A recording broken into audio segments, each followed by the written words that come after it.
Hello, hello, hello, everyone. Good evening. Welcome back for the evening stream.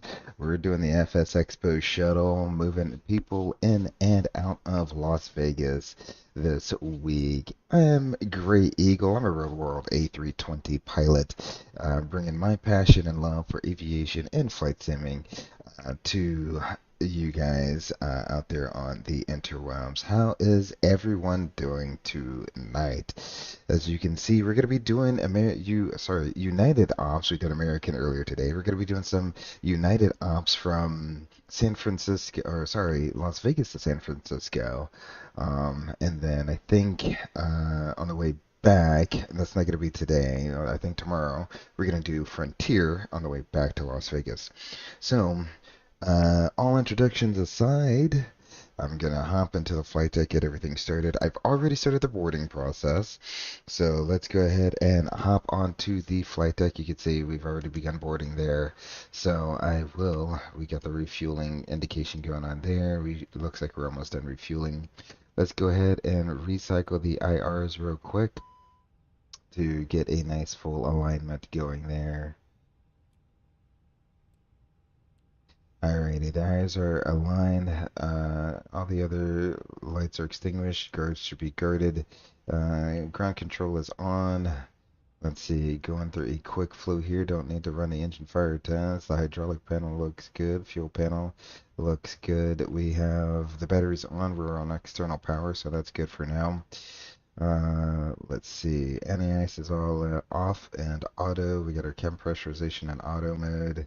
Strobe lights are going to be off since we are online and there are actual people online, so we'll put it off. That way we're not strobing people. Don't know if they have their sim set to nighttime or not. And then the seatbelt sign is off with the no smoking sign on. Emergency lights are armed. That's good. PA is out and about 3/4 of the way open. Everything on the FO side looks good there. Coming down to the FCU, all the lights are extinguished. We're in arc 10 miles constraints. Coming on over, we want to be in heading vertical speed, not track FPA, showing digits across the display. Same thing on the FO side. Going down to our main instrument panel, the PFD, ND, correct orientation, full bright. We have our standby indicator that is aligned. The upper and lower ECAMs look good. We have the brake fans off. We got down 3 green indication. Time looks good. Oop, nope, that's not what I want to do. Date looks good. And it goes down with no red arrow. Everything is the same on the FO side. Coming down to the center pedestal on the captain side, we want to make sure our MCDU is on, our RMP and ACP are on and set correctly there. The radar is off with PWS off. We're going to come back up to the center pedestal here. The lattices look good there. We'll clear that out. Trim should be at 0. Thrust lever is idle. Engine selector is off. Norm for the mode select. We have a digit in the rotor trim window there. And the gravity gear extension is stowed. And we'll repeat the same thing on the FO side, with the exception of this time. When we get to the transponder, we want to put you in on. Since we are online, we do have a PDC, and we're gonna squawk 6705. So 6705, that's in there. We'll squawk mode Charlie, and we don't have to contact him until we are at our spot with the ATIS there. So with all that said, we are loading. We are D minus 14 till departure. That's a good time to get the APU going. So we'll count to 1 Mississippi, 2 Mississippi, 3 Mississippi. Go ahead and get that started there. Let's go ahead and go into initialization and bring in our flight plan from SimBrief today. SimBrief, it looks like, is going to have us filed at 32,000 feet. Excellent. With a cost index of 8. Impressive. All right. Let's see. So we're going to be UAL 3318. We're going to be going, we got Vegas to San Francisco. There's going to be no alternative. Cost index of 8. We'll be cruising along at an altitude of 32,000 feet. Our ISA deviation is 8 degrees warmer, so we're going to be at minus 32. And the current temperature outside, let me bring up the ATIS here. The current temperature outside is 38 degrees. Wow, we're at that point now that at that temperature, you're not going to taxi in with the flaps up. You'll taxi in with the flaps down. That prevents some erroneous ECAM memos from popping up on you there. So there we go, or nuance ECAM memos. So APU looks like it's up and online. We'll go ahead and get the APU bleeder on and external power off. Zero fuel weight today. We're estimating 128.2, so we'll go 128.2. And since I did start boarding, we actually do have a preliminary load sheet here. So we'll go to our messages, look at our load sheet, accept that, and scroll down. We're looking at a MAC of 31.7, so we'll do 31.7.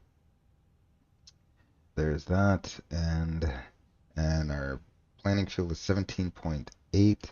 17.8. Excellent. We need 0 in our route reserve, and we don't need any fuel for our alternate there. Excellent. Let that populate and go to our departure. We're going to be departing. We can expect 26 right for departure. Kind of a stiff crosswind, but that's going to be, I think that's the runway we're going to get for departure. Hold on, let me check and see if they put that in our PDC.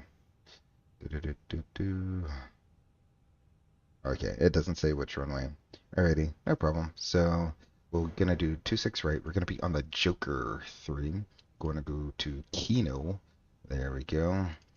And all of that looks good there. And then from Kino, we'll go direct to Rusmy. That's there. And then San Francisco, 28 right is going to be the approach. We're going to be doing the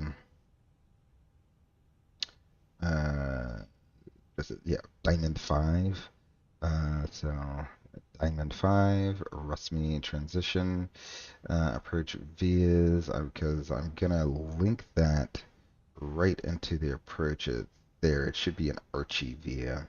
So we'll just do that. Yeah. So we'll do an Archie via. That looks good. We'll insert that. All looks good there. Go back to our initialization page and at B. Nope, sorry, not on that B. We want to get to the wind page and request our wind uplink. And then we can go back to our performance page. Thank you. Wind is uplinked. We'll put in our performance numbers, which I have handily available here. Everything except the trim value. That's the only thing I wish SimBrief would actually do is see if it would calculate LSCG, but you know, it could change, so I understand why they can't do that. So we're going to be 136, 141, 142, flaps 1 with a, let's call it, that's what it was earlier today, right? 0.3. I guess 31.7, max takeoff at 29.7, the CG at 29.7, but 29.7, it's going to be, yeah, it's going to be probably down 0.2 or 0.3, something like that. So, we will do that, and then we're going to do a flex 47, so our flex temperature is getting real close. We're only, what is that? 9 degrees above the actual outside air temperature. So we're getting pretty close. We're getting pretty close to being performance limited out here. Descent page, let's go slant 290 knots. Right, and for the secondary flight plan, I'm going to just copy this one over. I'm not going to do anything special in the secondary flight plan for our engine out procedure. It's VFR, and the engine out procedure kind of goes around the valley here and kind of keeps you in the bowl on the right hand side. So you see how the SID goes off and to the left. For our engine out, we're going to go out and then make a right hand turn and stay in the bowl. So that's what we will do there. Alrighty, and now we can go ahead and brief up our departure out of here. So We will depart out of here on runway 26 right. We're probably going to get there by taxiing out Charlie 3 or Charlie 2. It looks like we're done boarding already. Charlie 3 or Charlie 2, we'll take one of those out, and it'll be either Charlie or Bravo down to the end. When we do get down there, it'll be a flaps 1 flex. Standard reject considerations. However, if we do lose an engine, take a airborne, we'll switch to heading mode and make a right turn, stay in the valley there for our return back to Las Vegas.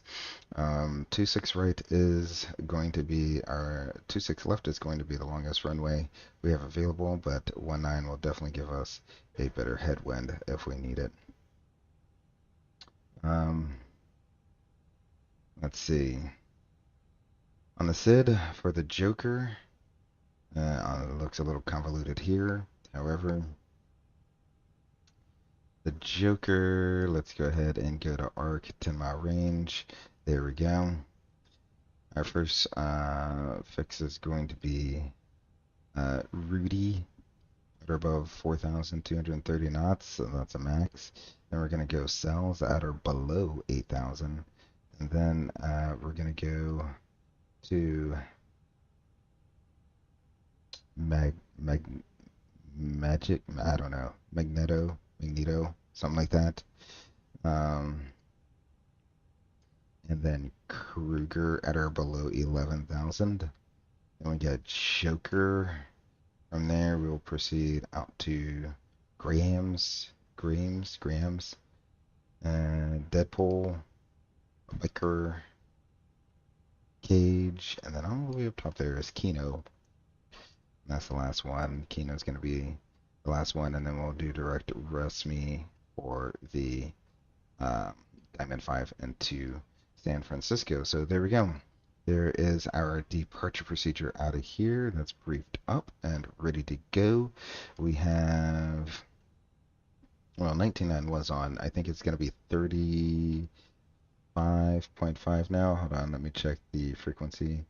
Make sure I got that correct. So 135.0, that's going to be the frequency now. So we'll do 135. Nope, 19.9. Okay, tower is back on again. Okay. I'll still tune it in the standby here. 135.0. There we go, 1350. And the top altitude on the SID is 190.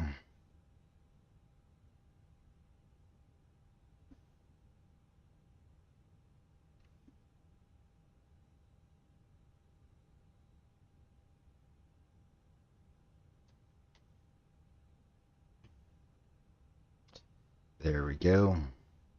Excellent, excellent, excellent. Let's see. And the meter is 49, 49, 49, and 49. There's that there.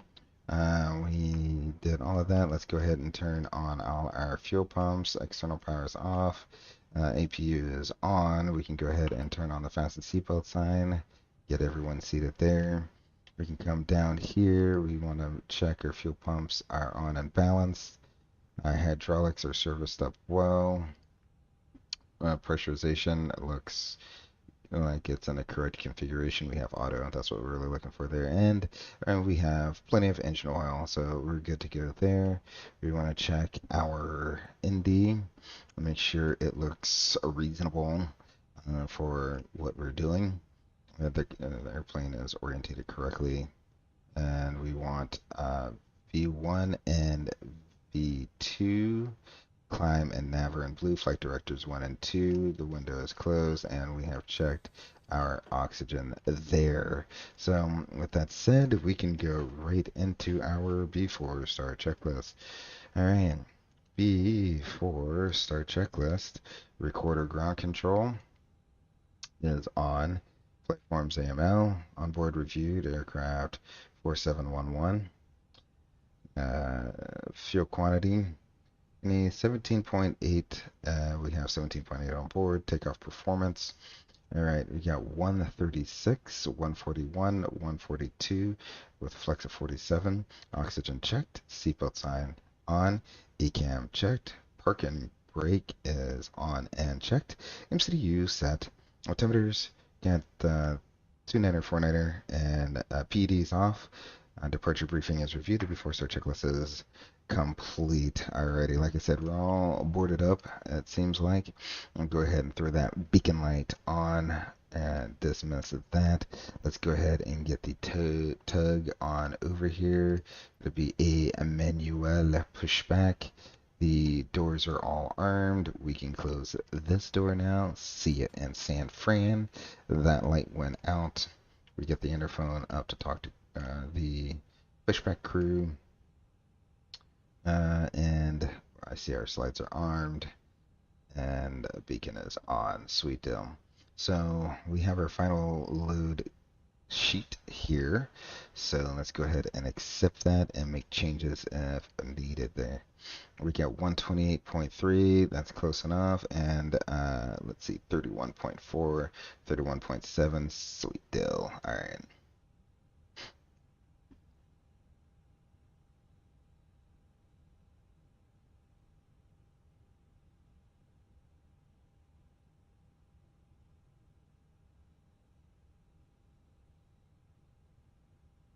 What gate are we at, by the way? Well, it looks like we are all ready for pushback. I think we're at gate 50, 54, 52, 50 something.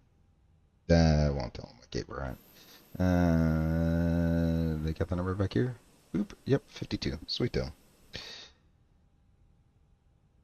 Good evening, Tower United 3318, gate Delta 52, ready for push and start.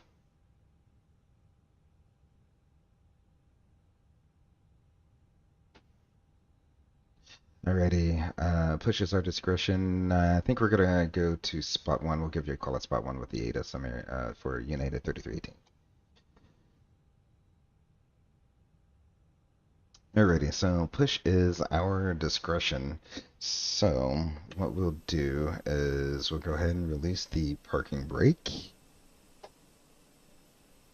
And we'll get that pushback going.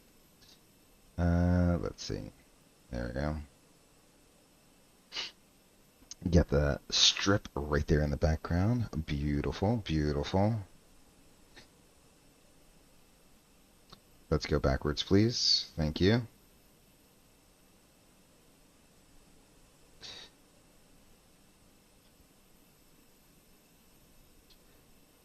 Feel free to move the airplane at any time. I've noticed it's taking the pushback toolbar a little bit longer than usual. I haven't updated it in quite some time. I know they have a paid version of it, but I'm not. So we will go ahead. I'm going to turn the sim volume up a little bit so you can hear this engine start.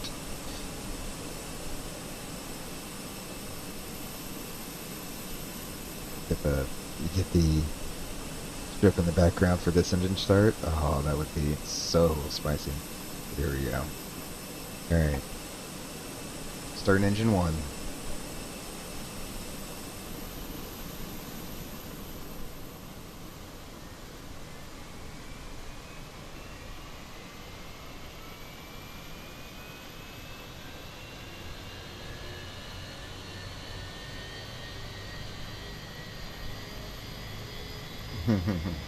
Seems like the tower controller got online to save the purge controller. He may have been getting overwhelmed. I assume, just like me, a lot of other flight simmers are hitting up Vegas pretty hard tonight.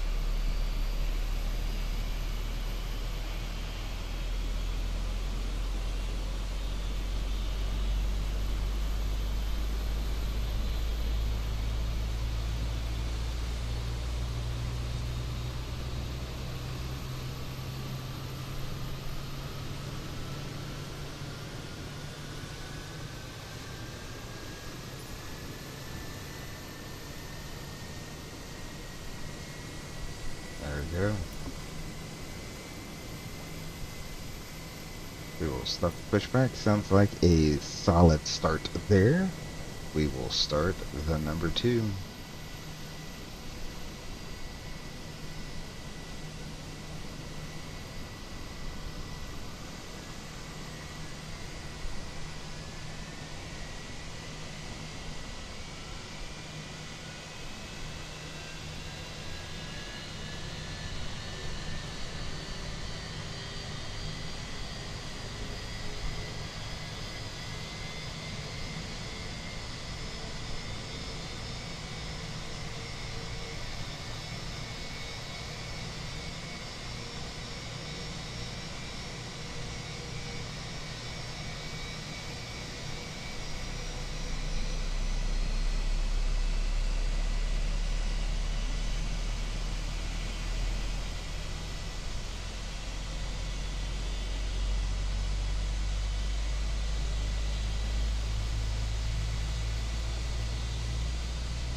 Alright, alright, alright. I'll bring this back inside. I'll bring the sim volume back down to a more manageable level there.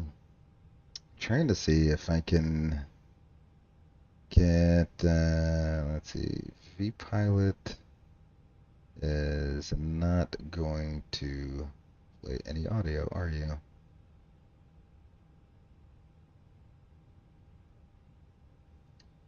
That's alright. It'll be more of a one-sided communication. It was coming through one channel. I guess it's deciding it doesn't want to do that anymore. I don't know. Settings here. Audio. Yeah, it should be on the chat side. I don't know why the chat isn't working.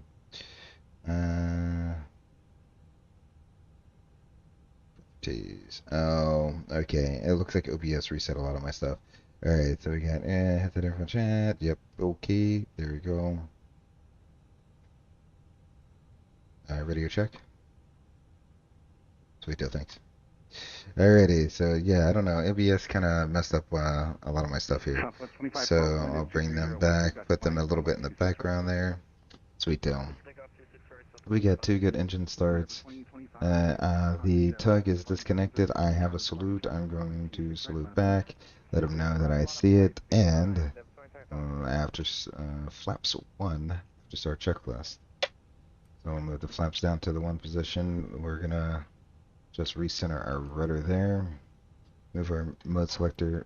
Nope, not the crank. Back to norm. Thank you. And we'll arm our speed brakes and or arm the spoilers in this case. They're not speed brakes. And we'll turn off the APU. And lastly, let's go return. Yeah, let's go back to the main menu, and then I'll put you on the performance page. There we go. I'll put myself on the flight plan page there, and we're going to check our status, make sure we have no statuses. That looks good. After start checklists. Alrighty. Engine anti-ice is off. We don't need it. It's very hot outside. Status is checked, and the rudder trim is 0. After start checklist is complete. Alrighty. Well, it's going to be a short taxi out. Let's go ahead and do our flight control check here. Full up. Full down. Neutral. Full left. Full right. Neutral. Pedal disconnect is on. Full left. Full right. Neutral. Pedal disconnect is off. Yeah. Well, armor auto brakes. It's gonna be. Let's see. I said it was like 29%. Somewhere right about there. That looks good. Once your PWS goes to auto, and then we're going to go ahead and check our takeoff config. That looks good. So that is all done. We can do a before takeoff checklist. We can run it to the line. Flaps, we have 1 planned and 1 indicated. Takeoff date and speeds are checked. Weight is at 145.8. And if I check here, we're planning on 147.6, so we're well below our weight. Stab trim is at 29.6%. And it looks like that is pretty close to what we have here on the trim wheel. Flight controls are checked. ECAM memo. Takeoff. No blue. We are to the line. Let's go ahead and release the parking brake. We are clear left. We are clear right. And let's move on down to spot 1.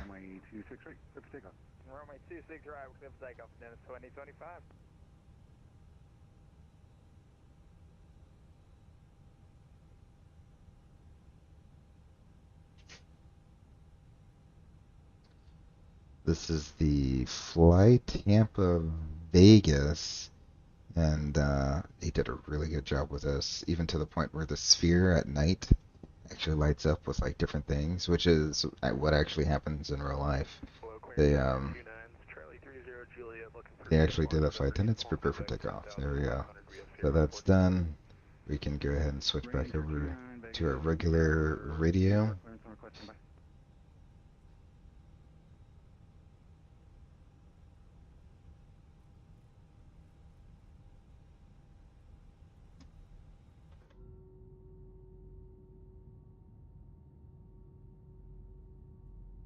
And it is a very good looking scenery. It is a very good looking scenery. Highly recommended. If you want to know what Vegas looks like for real, I mean, they did a really good job with it. Really, really good. Let's see, it's still Sierra down there. Sweet though.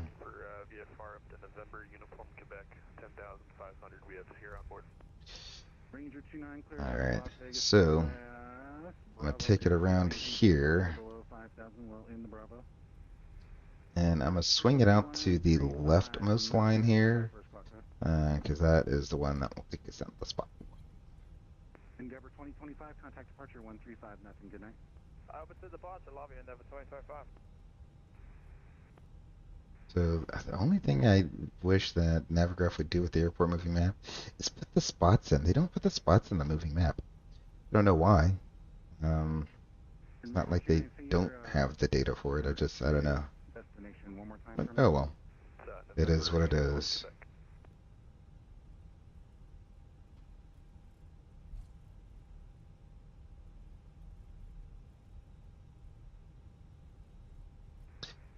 Maintain VFR at or below 7,000, departure frequency 135, nothing, squawk 73854, read back squawk only.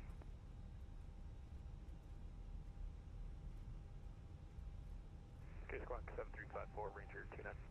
Ranger 29, squawk read back is correct. Question starts at your discretion, call me holding short of hotel when you're ready to taxi 19 right for departure. 19 right, Wilco, Ranger 29. Tower, United 3318 is approaching spot 1 with Sierra. United 3318, runway 26 right via Charlie. 26 right via Charlie for United 3318.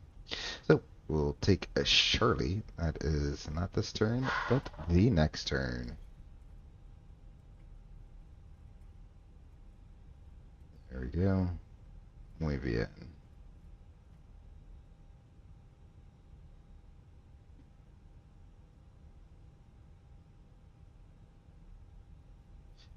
Alrighty, we are on Charlie. Let's go ahead and go below the line. So below the line, runway and FMS. Got runway 26 right on the box on my screen and outside. That's checked. Men take off fuel. We need 16.3. We have 17.4 on board. Flight attendants notified. Engine mode norm. TCAS TARA before takeoff checklist is complete. Alright. We are ready to rock and roll out of here. Las Vegas Tower, thanks for Sierra. Runway 19 right via Hotel Juliet. Okay, 19 right, Hotel Juliet, Honda Jet 420, Hotel Echo.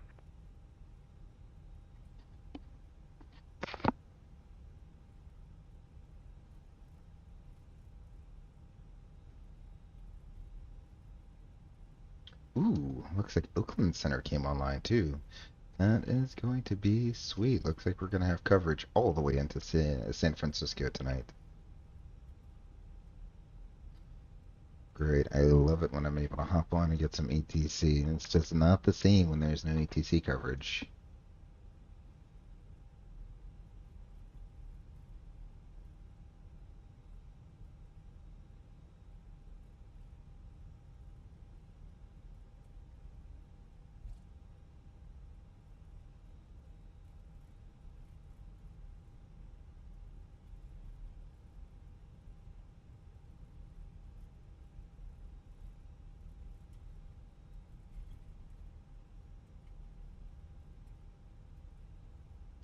Go ahead and slow her down for the turn here.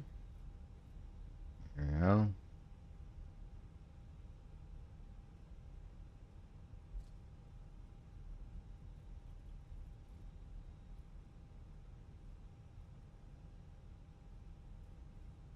United 3318, you ready to get out of here? Ready to rock, United 3318. Might be a Rockstar, the wind's 23013, gust 20, runway 26 right, clear for takeoff. Over the Rockstar 26 right, clear for takeoff, United 3318.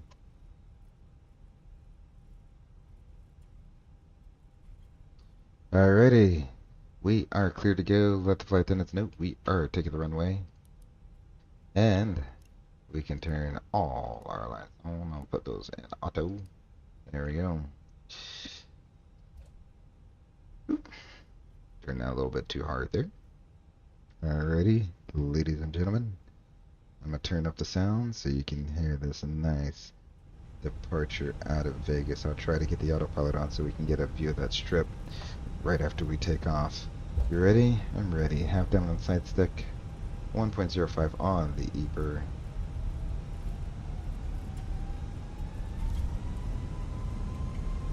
Looks good. Flex. Thrust set.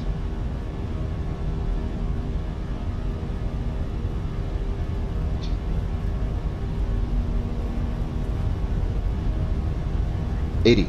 Checked.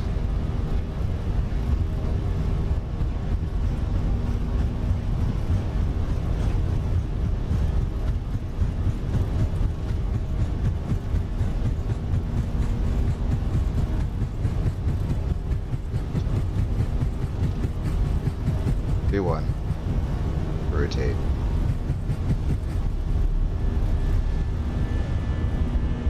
Positive rate. Gear up. And autopilot is coming on. Let's take a look at that.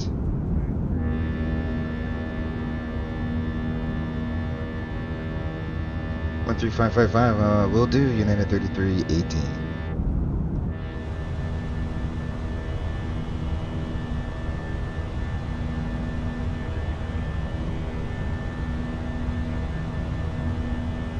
That was not the frequency we got, but 13555 he says, happy birthday. Alright, here we go. Let's get climbed. I'm set. Let's see if I can get one more. Oh, there it is. There's the strip. Hello, departure. United 3318 is 3,600. We're climbing on the Rockstar. And happy birthday.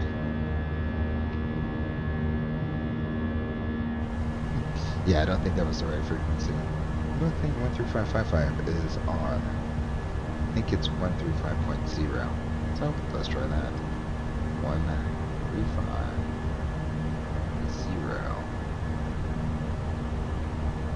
There's our SP there. Flaps up. After pickup checklist.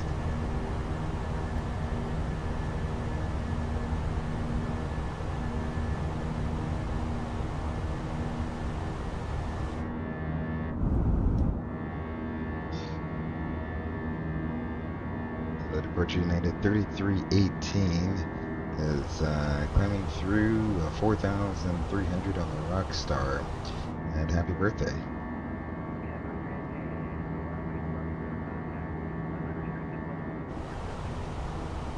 Unrestricted 100 for United 3318. The 19 open climb. There we go.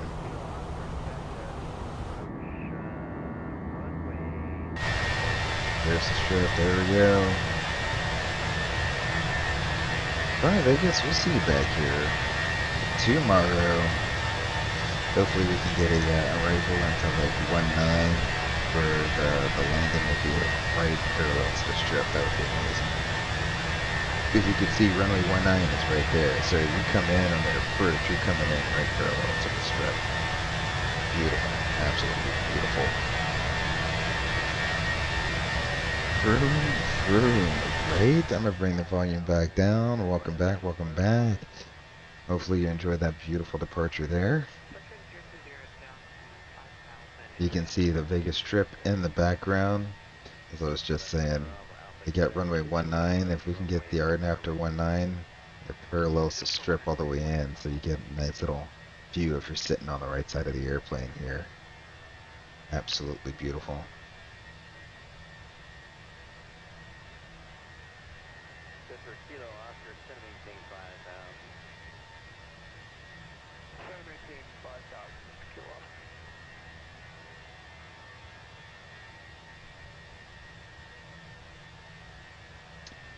Vroom, vroom, says Nathan. Yeah, you like hearing those engines spool all the way up. I mean, I do have to say the sounds on this airplane are fantastic. it is as if I'm actually sitting in the airplane right now. I mean, the way they did the sounds and how they biased out everything, like, oh, up front you can barely hear the engines in the background. Slight hum. It's a 320, so you can hear a slight hum. 321s, it's a little bit quieter because the engines are a little further back. So we're climbing through 10,000 MSL, so we can turn our lights off, but we gotta wait an extra 2,000 feet before we turn off, before we ding the flight attendants that we're out of stereo, because that is 10,000 feet AGL. So something to remember whenever you're flying out into the higher elevations. You got to think about that. You're flying into Denver where the elevation's, 6,000, 7,000 feet high. You got to ding the flight attendants at like 16,000 feet. But you still turn your lights on at 10,000 feet, and you still can do 250 knots all the way down to 10,000 feet MSL. Or you can go faster than 250 knots below, all the way down to 10,000 feet. And then obviously below 10,000 feet you need to slow down to 250 knots. But when you think about it, you're not that far above the ground and you can be doing 300 something knots. Kind of crazy to think about.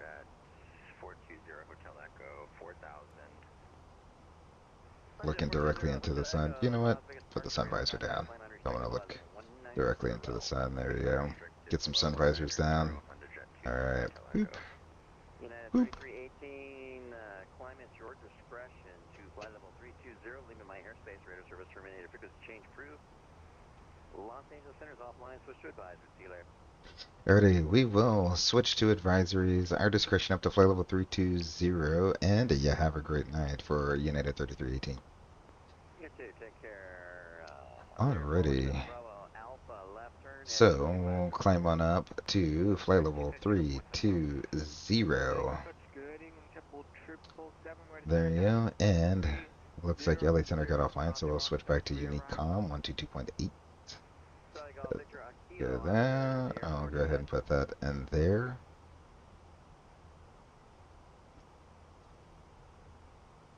Alright, alright, alright. That we go. I'll bring up our, sit on my charts here. We can chill out, relax, and enjoy some beautiful scenery on the way out to San Francisco. Go ahead and turn on some easy listening for us here.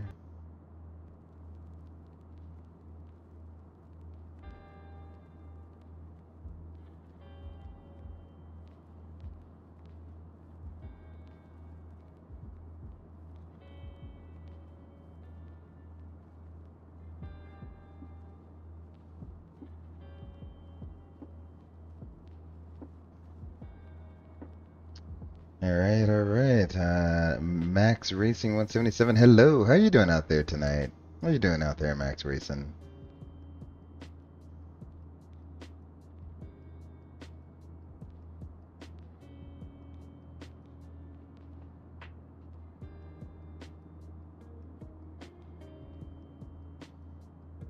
Alright. We got, is that Birkin? Birkin, welcome to the stream. He said, I am following the information you provided as a student pilot of Turkish Airlines in Turkey. I'm grateful for the valuable experience you shared with us. No problem, man. No problem. As always, make sure you follow your Turkish Airlines SOPs, alright, bud? This is, some of the SOPs are kind of modified that I do, obviously because it's one pilot, a one pilot thing when you're here in Flight Simulator. So obviously you got to modify some things that kind of make it work. So obviously follow your SOPs, do what your procedures are, because they train you up for the seat you're going to be sitting in. So, the captain has his job, the first officer has their job, and if you're on a wide body like a 777, you might have a relief crew, and they all have their own jobs, and you know everyone has their own little role, but it all comes together right at the culmination of that checklist, and then that's how everyone does their check and balances of each other, make sure everything is done that needed to be done before you push off the gate there. Doing great, Max. Doing great. Thanks for asking. Thanks for asking. I'm trying to get a few streams in this week. Unfortunately, not going to be able to make it out to the expo because I am on call. So we know how that life kind of goes. You're kind of at the whim of the company. Now, hopefully, I haven't looked ahead. Have not looked ahead, but maybe, just maybe, there might be a Las Vegas overnight somewhere in there. I don't know. If there is, I might try to pick it up, head out to Vegas, and see if I can get in on a little bit of the expo action. I don't have any tickets or like that to the expo, but I'm gonna see if I can pick my way in there. You never know. You never know. Depends how long the Vegas overnight is.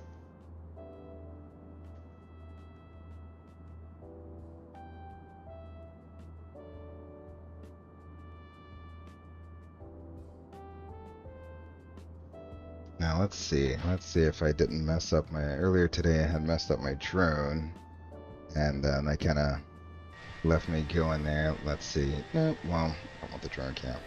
There's the cam I want. Right there. Oh, look at that.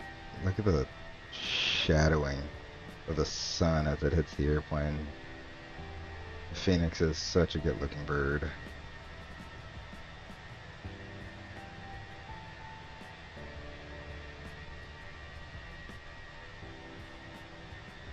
So, Birkin, what are you learning to fly right now? You said you're a student pilot of the Turkish Airlines. Are you like in like some sort of academy program where they train you up, teach you how to fly, and then eventually you'll be in the flight deck of a Turkish Airlines airplane, or are you just in the program? Is it directly into like an Airbus or a 777?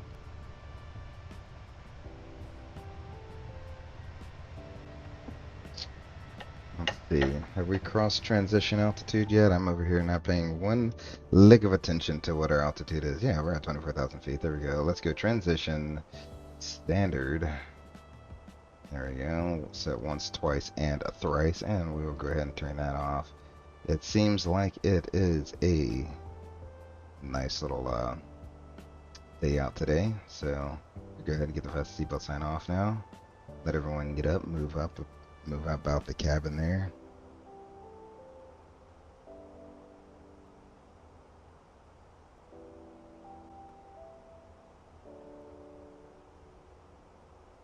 Oh, okay. You kind of want like how Max Racing says, if you don't mind me asking, can we get a brief rundown of how did you build your hours? Where did it all start for you, etc., etc., etc.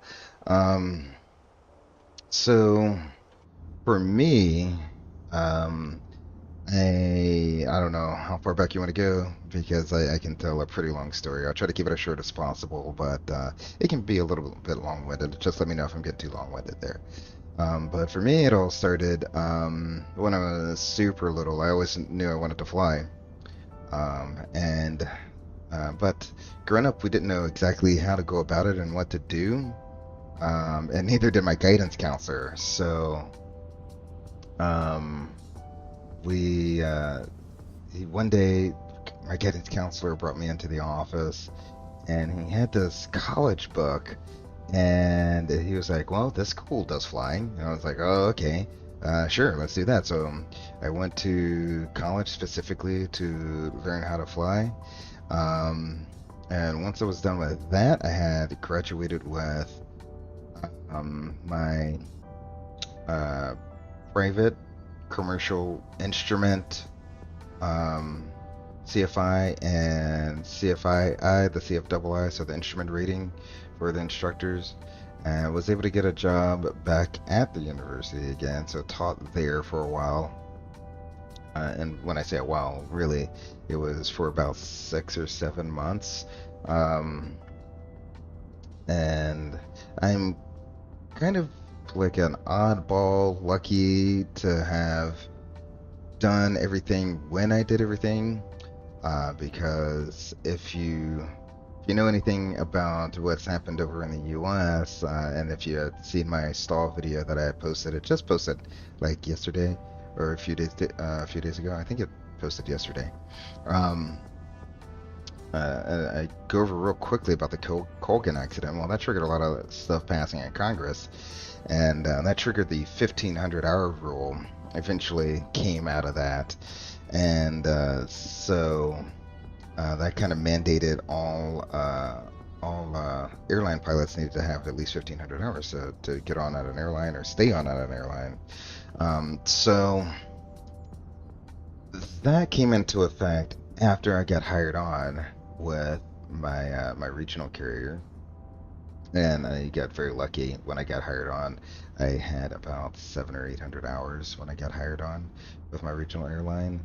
Super unheard of, super lucky to get on when I did, because I want to say not even a year afterwards, that rule went into effect, and I definitely did not have my 1,000 hours. I was getting close. I was several hundred hours short, but I was getting close. So what the company did was they bought lines from line holders because I was sitting on reserve. So they bought lines for line holders and um, gave them to the guys that needed 1,500 hours. And so that's essentially how I got up to 1,500 hours. Was the company literally just gave me someone else's line. Ooh, we got some turbulence here. Let's go ahead and throw that fasten seatbelt sign back on. And where are we at right now? We're at 30, climbing 31. We'll see what it's like up there. If it smooths out once we level off, I'll stay there. We'll stay there. Otherwise, might have to go back down to a different altitude, chase a smooth ride. So where was I? Yeah, so the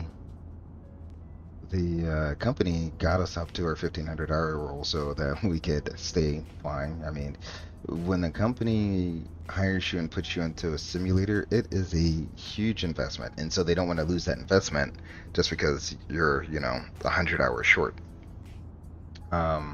So they want to get their return on their investment. So it was in their best interest to kind of keep us all. And so once I met that 1,500-hour rule, I was back onto reserve until I held enough seniority to hold a line, and life became much better there from there. And from there, about 5 years later, 5 years after I had my 1,500 hours, so I was at the regionals for quite some time before I was able to move up to a bigger airline. So, and when I moved over to the bigger airline, that was kind of end game for me. It's everyone, that's kind of the end game. That's kind of the goal when you start out your career. Let's see, we have leveled off here. Let's see. Let's do 7.6, shall we? 7.6 seems like a reasonable number. I'm gonna change our cost index to 35. And that's gonna give us, recalculating, 7.7. Cool. Let's manage that up. So we'll do that. Let's see. Max Racing, I'm a avid Airbus 320 family studier. Been studying this jet for years, and just now working on your PPL. Very nice, Max Racing. Very nice.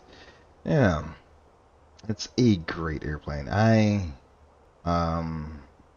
I love this airplane. It has all the creature comforts you could ever want. You got a nice little tray table here. It's or a work table. They don't call it a tray table. The official name is a work table.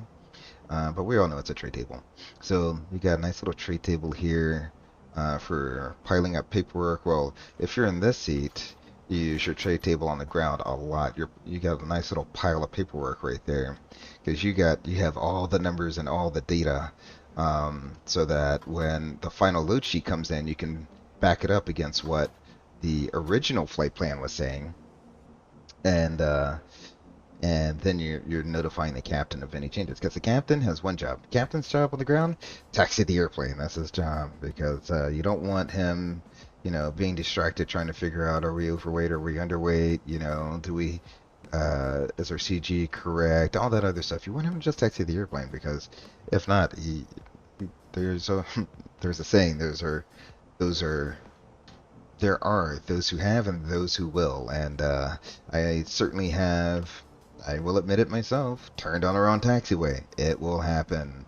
So just accept it. It happens. Take one on the chin. Move on. Most important thing I can say to you all out there: don't dwell on the stuff that you mess up. Learn from it.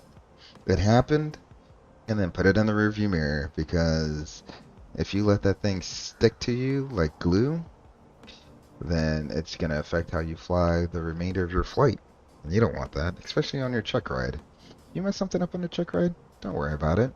Brush it off, keep going, and perform your maneuvers even better than you would on any other day.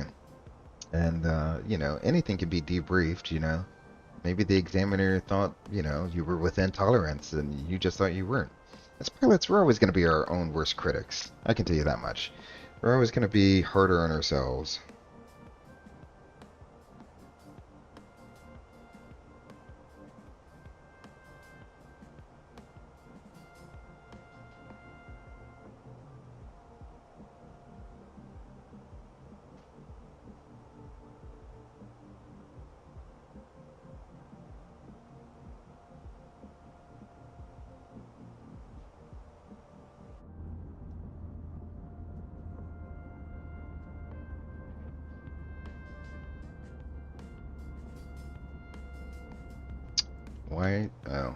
Why are the engines pulling back so much so? I don't know. We're still in a little bit of turbulence. That's probably why. Let's go back to flight plan page there. Let's see. 0222, so just under an hour of flying left. Excellent.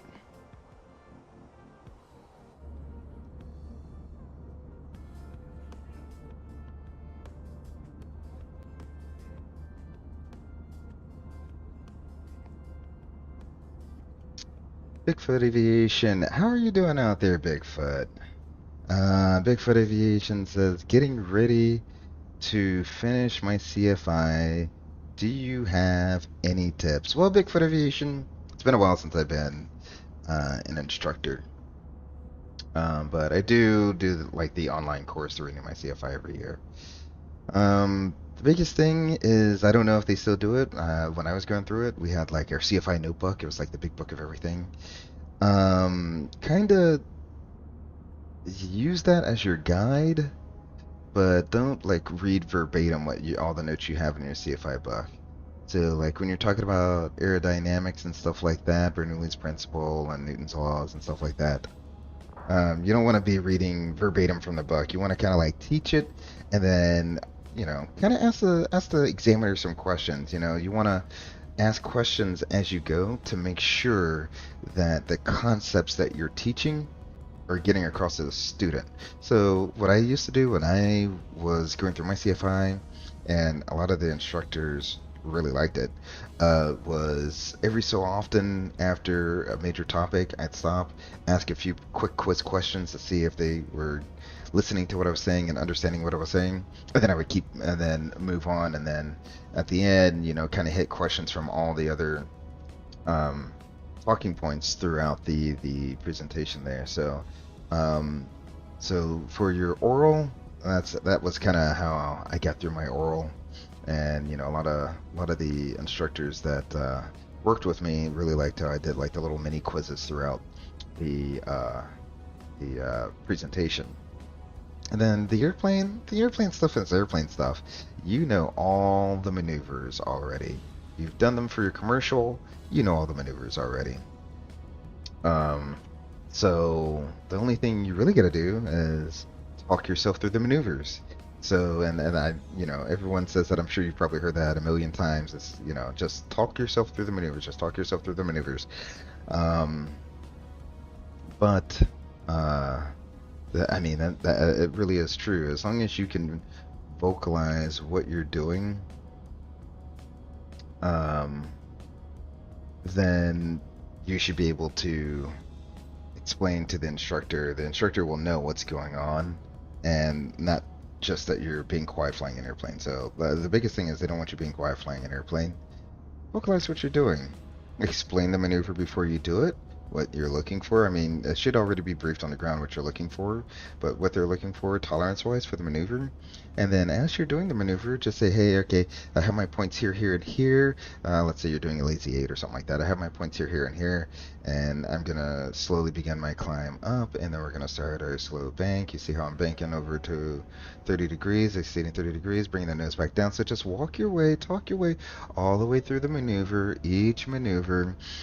Talk your way through it nice and slowly, so that the instructor is following. Because what you're doing as an instructor now is you're doing monkey see, monkey do. Right? So, like, watch me do the maneuver. I'm going to talk about the maneuver while I'm doing the maneuver, but I want you to watch me do the maneuver. I'm going to talk my way through it, and then I'm going to hand over the controls and let you do the talk in there, or do the flying. And of course, the student's not going to get it right the first time, but as long as they're getting the basic mechanics down, that's what you want to see.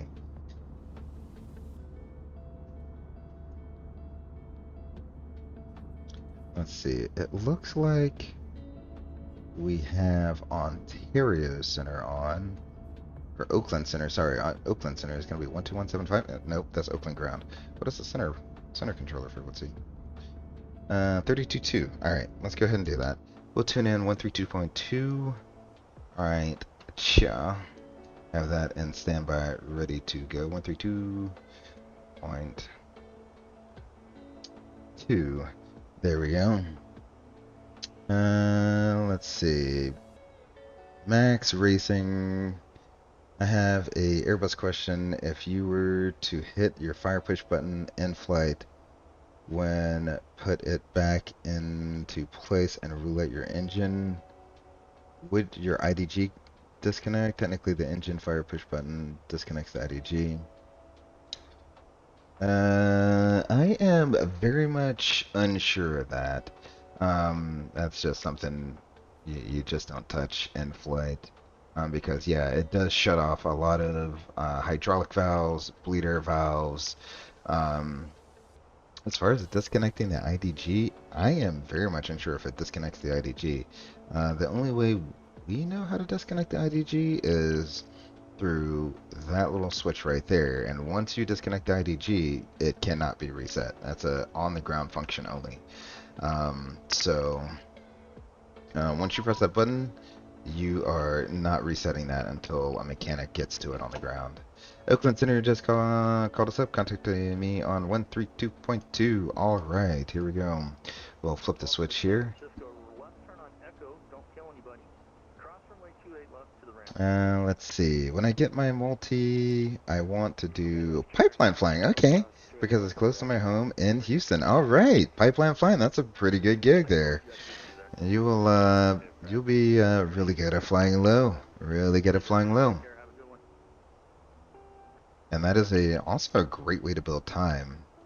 My biggest advice is heed those who are senior to you, who've been doing it before you. They get advice that will save your behind. If you ever find yourself in a bad situation, they always have really good advice.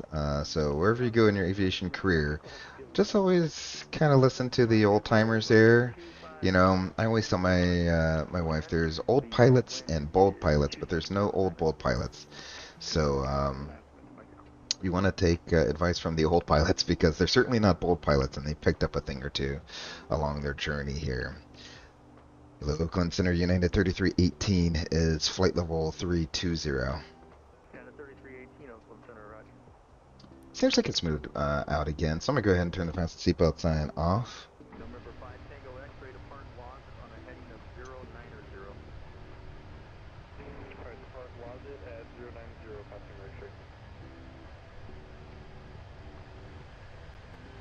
X-ray. Bigfoot Aviation, thank you for answering. No problem, man. No problem. That's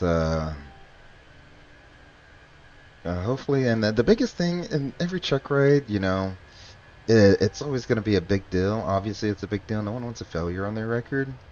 And you're going to get a little nervous, which is perfectly normal. If I said you, like, being nervous wasn't normal, that, you know, that's, I mean, I've been nervous plenty of times. I have my own check ride coming up here in about a week or two. And yeah, I'm going to be a little bit nervous going in. But, you know, like I said, if you just take the hits as they come and don't think about it during your check ride, because that's going to be the biggest thing that will affect you for the rest of your check ride, is you're kind of hyper focused on that one thing that you may have messed up, and that kind of affects how you fly the rest of the flight. So you don't want to do that. You want to kind of leave that in the past, leave it for a debrief item, and you know, hopefully the examiner can see how stellar of a communicator you are and how stellar of a pilot you are. And, you know, he might have a little bit of leniency, and if there's time left in the flight, he might say, okay, well, let's revisit this maneuver, or let's talk about this again. So you certainly don't weigh yourself down if you mess something up. And as far as the oral exam goes, just, you know what you're talking about, and if you don't know what you're talking about, don't fake it, because they're definitely going to know when you're faking it. They're definitely going to know when you're faking it, and that's going to give them the opportunity to start asking harder and harder questions about that one topic to see how much lying you're going to do. So don't do that. If you don't know it, you know, find it in your CFI book, say, hey, good question, I'm not sure about that. Let me ask around, let me find out, or let me look this up real quick for you, and I'll get back to it with an answer for you. Because let's face it, we can't know everything. And they understand that. We're humans. We can't know everything all the time. But if we know where to look things up, well, that's the key. And that's kind of the philosophy a lot of airlines are going towards nowadays, is they say, well, we know you're not going to remember every single checklist and every single line and every single checklist and what every single rivet on the airplane is and where they are and how deep they need to be. You know, that used to be a real thing. It used to be, you know, you come up here and the examiner would ask, well, what is the depth that these rivets need to be at? You know, you're like, well, how is that going to help me become a better pilot, you know? And in all honesty, it doesn't. So they're kind of getting away from that mentality of you need to know every single nut and bolt. And hey, just here's the information you need. Here's how, you know, your system works and how to troubleshoot abnormals. And if you don't know, and if you don't know something, here's how to find it. So the big push is, how do you find things when you don't know something? Because let's face it, I think our POA, our handbook is like 1,200 pages long, something like that. There's no way someone knows every word of 1,200 pages. There's no way. So what they really want you to do is know how to find that information so that you can get to it efficiently and when you need to. That's the big thing.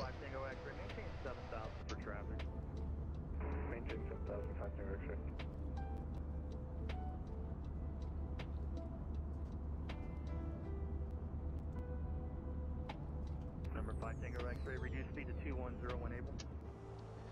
Let's see, we're about at our equal time point. Now's a great time to double check our fluids. So oils look good. Okay, hydraulic. So you see how the green system is low. That's just because the gear's on the green system. So a little bit of that fluid is locked up in the hydraulic actuator for the gear. That seems normal.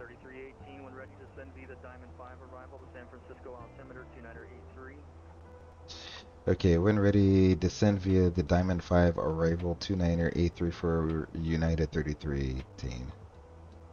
Alrighty, so when able, whenever we're ready, we can descend via. So our fuel switch looks good. We still got auto on the pressurization there. And we still got oxygen in our tanks, so that is good. Let's go ahead and clear out this message here. It's probably a delay message. It always seems to be a delay message there.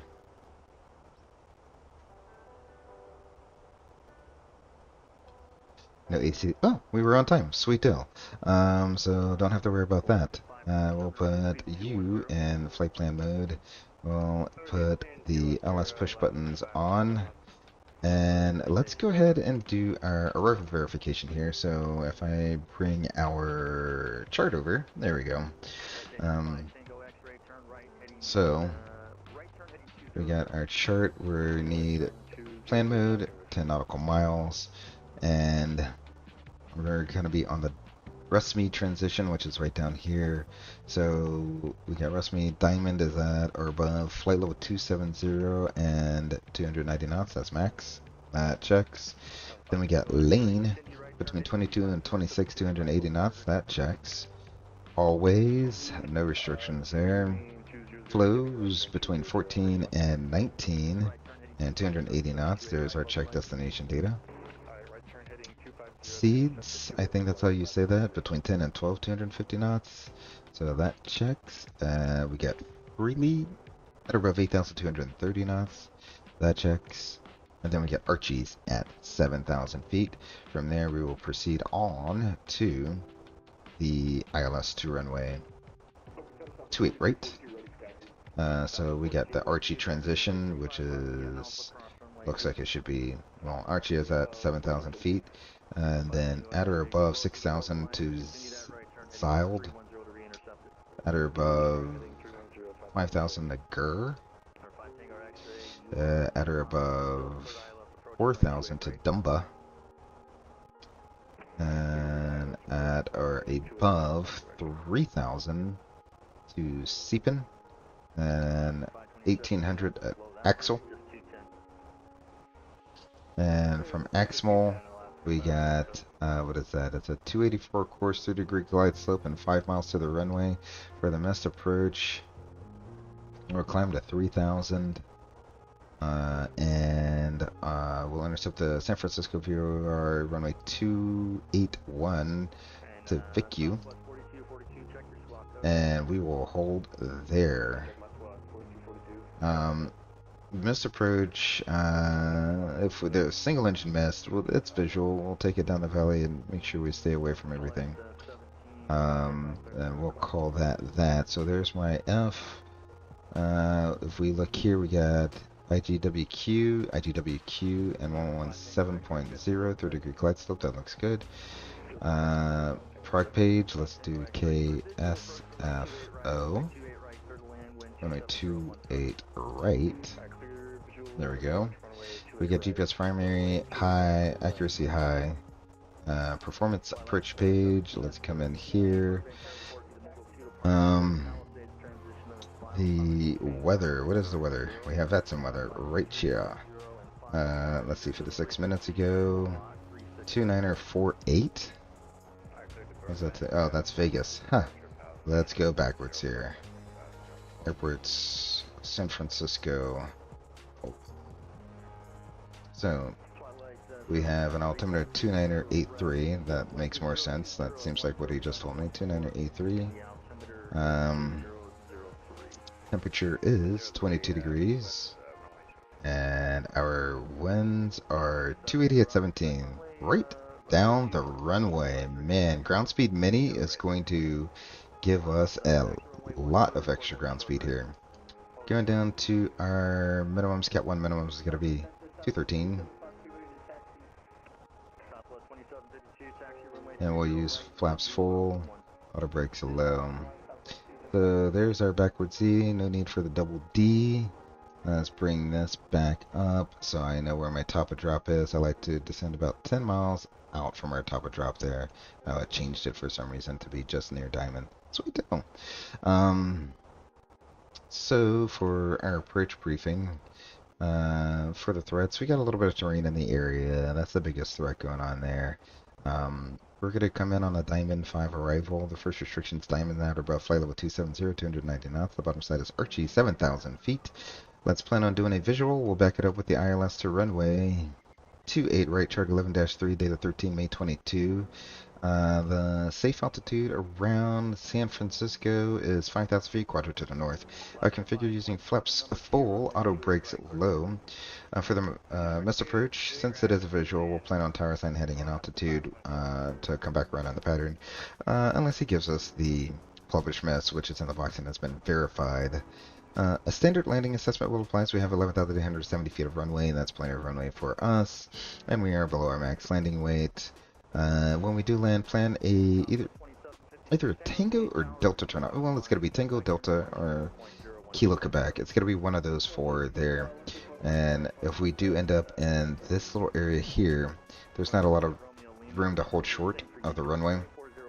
So we'll try to creep up as close to that line as we can and hold short there. Or we will get instructions to taxi across. I think I looked earlier. I think they parked like somewhere right here in the terminal. So we'll go pretty much Delta straight into the ramp. Alrighty. Any questions about that? Anything else you want to add? Nope. That all sounds good. Alright. Bring you back over here. Speed error at Freely. Why? That makes no sense. Come on, airplane. Let's see. Bigfoot Aviation, thank you for answering. Yeah, no problem, man. Yeah, no problem. Don't sweat it too much. You'll be fine. Just practice, keep practicing, keep getting your speeches down, keep chair flying. That's another big thing. Keep chair flying. So you'll do fine. You'll do fine. Just don't stress yourself out too much about it, because if you're gonna be doing this as a career, you're gonna have a lot more check rides in your future. Let's see. My biggest concern about these ATP and zero to pilot programs is the quality of instruction they are getting. Max Racing, I will agree with you there. And it seems like it's gotten a lot worse since I've left the whole, flight instructing part of my life, because we have a lot of people today that are getting through. They're getting their ratings real quick, and then they're out instructing and then back into the airlines very quickly. So has the quality gone down?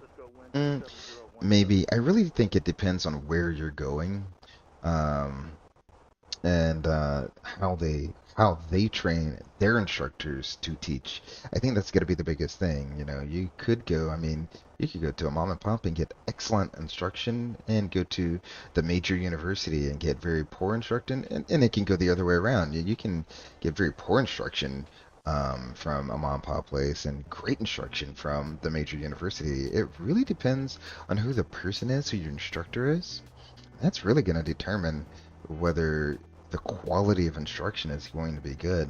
You have to really care, again, like anything else, you really have to care about what you're doing in the moment. You can't be an instructor just to say, I'm going to get my 1,500 hours and I'm out. You remember, you're signing off these people, and you're liable for them for 3 years after you put your signature on that piece of paper. So anything that happens, they're going to come back to you and be like, well, you were the instructor. Why did you train them how to do you didn't train them how to do this, why did they do it? So you you're still liable. That's a responsibility. So when you become an instructor, you take on responsibility, just like when you know, move up into the airlines or whatever, you start taking people's responsibility into your hands. So that's a real thing. Um, Now, with that being said, don't be scared to like sign anyone off, because you don't want like a failure on your record, or you don't want, you know, the student to have something happen 2.5 years down the road, and now they're sweating you because of it. I wouldn't worry too much about that. Do the best that you can do, and encourage your students to be the best that they can be. If you're teaching someone how to fly private pilot, well, if you think they're good enough, go ahead and hold them to commercial pilot standards, you know? So you always want to push your students to be better than where they already are, because I promise you, if you have a private pilot that can fly commercial pilot standards, they're going to go in that chick right, not even sweating it. So, but yeah, they are cranking out, definitely in the States, they are cranking out pilots right now, left and right. I don't know how it is abroad in other countries, but we're cranking out the pilots to try to get this pilot quote unquote shortage under control. And don't be fooled. Just because most of the airlines have slowed down doesn't mean there isn't a shortage. It just means the airplanes, Boeing, aren't getting delivered fast enough. So that's the biggest reason why. Let's see. We're 20 miles out from Diamond. That's 5,000 feet. Yeah, you know what?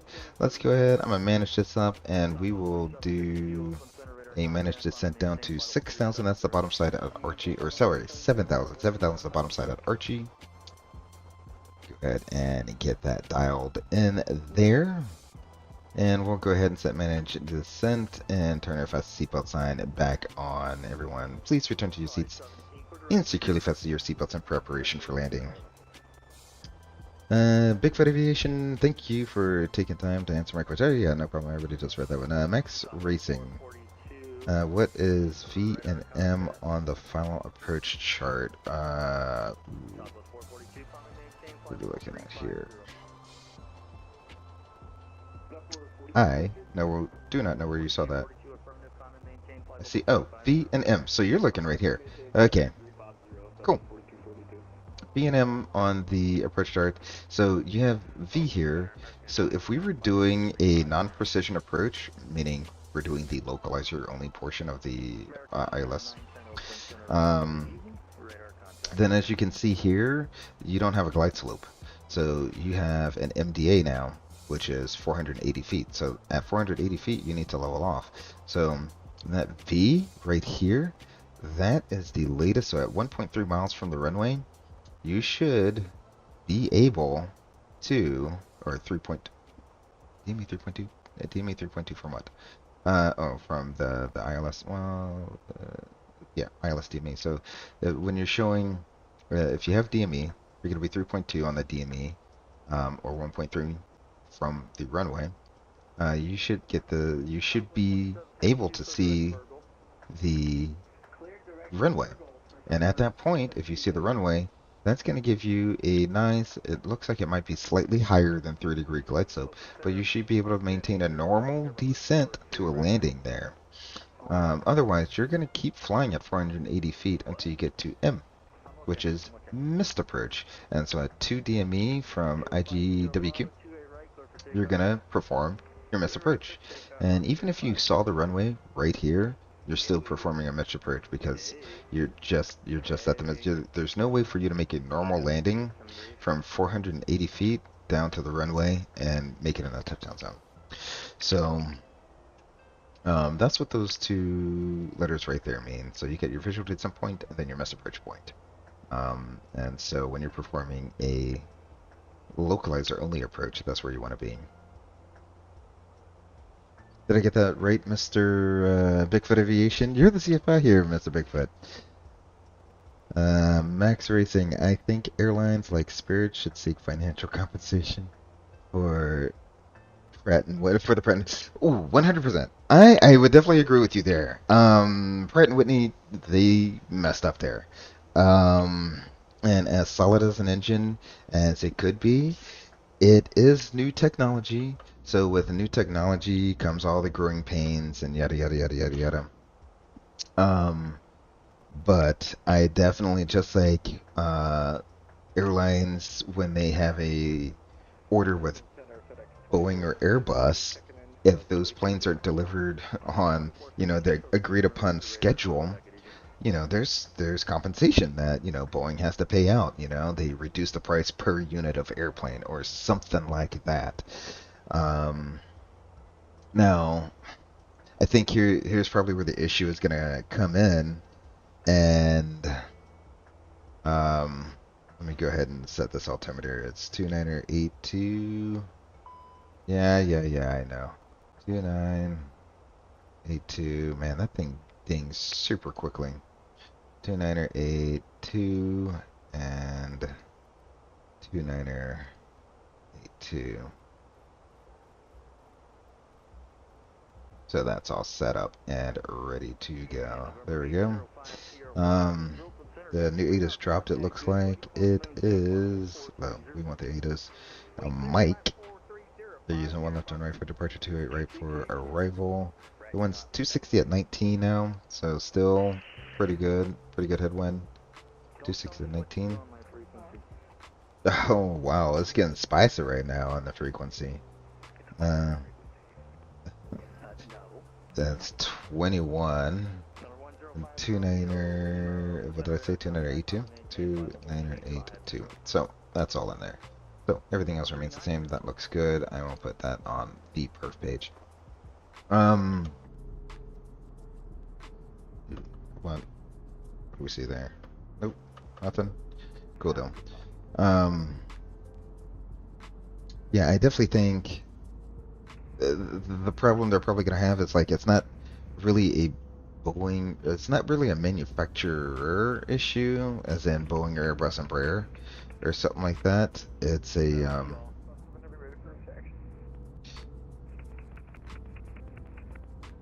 uh, wow, what is going on with frequency right now? It's an engine manufacturer issue, and I don't know if a supplier issue. That'd be like saying Spirit Air Systems should like compensate people who, you know, were affected by, whatever happened on the Boeing airplanes. Should they? I don't know, maybe. But I think that's where the holdup is, because usually the airlines go directly after the manufacturer, which is Boeing or Airbus, and in your case, you're talking about Spirit and the Pratt and Whitneys. That would be Airbus, because yeah, that has definitely kept them from running a good full schedule. Uh, they've had to park a few airplanes because of that, but. Pratt and Whitney is working it out. It's a new engine. It's new technology with the geared turbofans. So a little bit of growing pains will happen, but it is what it is. Are the Pratt and Whitney geared turbofans the same ones that are on the A220 as well? I think they're the same ones that are on the A220. And so JetBlue is having some issues with that as well because they have A220s on order. And so they've had to reduce their schedule as well because of that. I do remember seeing like years ago something about like they kept coming out with all these advisories like, oh, don't run your engine above a certain power setting at cruise, and don't do this and don't do that to save on engine wear and tear. So Pratt& Whitney is definitely going through some growing pains when it comes to that Pratt & Whitney, the geared turbofan engine. Max Racing, thank you for answering my question. No problem, Max Racing. Yeah, thanks for joining me in the chat. I really appreciate it. Thanks for hopping along on our little flight over the mountains here into San Francisco. You can start seeing the valley there coming into sight. The Fresno altimeter is 2973.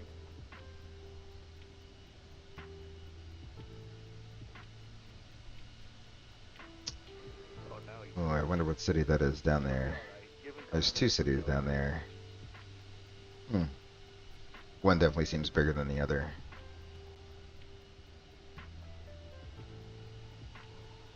What you do, Luis? What you do? Let's see. I called him a noob. Zoom out. You called him out. That is... We are right over Modesto, California. Okay. There we go. Modesto, California. 456, descend via the MZO3 arrival open altimeter 2982. And then... what is that? You got Stockton? That's Stockton? Somewhere to our right of Stockton. So... There we go. I'll bring this on in. I'm going to zoom in right here. Seems like it should be good. Leave my rifle up on my charts. Beautiful evening out here in Northern California, NorCal. Airspace to the north, there's nobody home in Seattle. Your radar service is terminated. Frequency change is approved.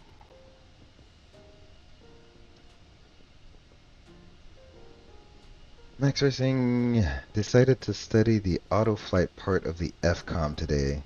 Did you know all of the database of airports, old SIDs, etc. all add up to only 20? Really? Only 27? You've got to be kidding me. There's no way that's all only 27 megabytes. I guess we had a good talk. There's no way. That is, I mean, the files with all of that is very impressive. If it's only 27 megabytes, it's like one of those, like, can you believe we sent a man to the moon with the calculation power of a watch? Guaranteed your Apple Watch has way more calculation power than the orbiter did.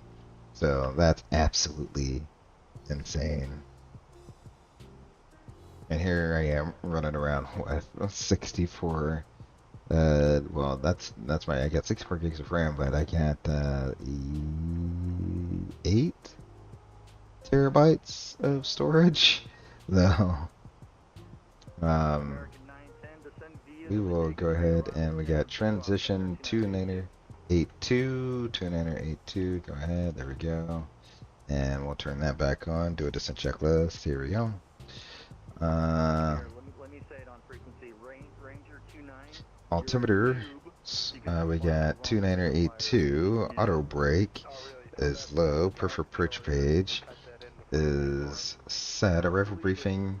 Diamond 5. Visual approach backed up with a ILS runway 28 rate approach. Status checked. Descent checklist complete. There we go.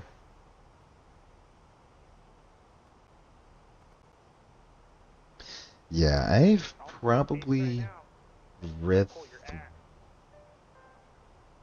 Well, you get banned. Yeah, you'll get banned. 30 days down. Dude, did someone just use a profane word on frequency? That's like an auto ban, dude. Is 1 November, Oscar, Bravo, But yeah, I mean, the AFCOM, I have probably read through the AFCOM, and when I say read, I mean at